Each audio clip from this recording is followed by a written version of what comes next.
Hello guys, real talk muna tayo. Legit, nangyayari ito sa totoong buhay dito sa Japan. So kaming nandito sa Japan guys, maliban sa kailangan naming i-enjoy yung trabaho, yung schedule, even yung lifestyle dito sa Japan. Isa talaga sa dapat mong i-enjoy dito sa Japan, lalo na ngayong summer, is kailangan mong i-enjoy or i-accept yung mga amoy ng mga kasama mo. Talaga, ito talaga nangyayari talaga to sa totoong buhay dito kasi may mga kasama kami dito talaga na hindi mo talaga maiiwasan.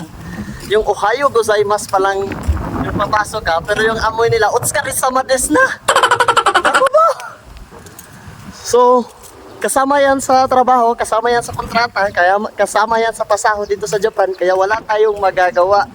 Kailangan nating i-accept yan. So, sa mga kababayan ko dito sa Japan, alam nyo na yan, hindi lang naman tayo yung may amoy. So, normal lang naman talaga yan na mag-aamoy talaga, gawa ng pawis pa. Pero di mo talaga maiwasan dito na may mga kasama ka talaga na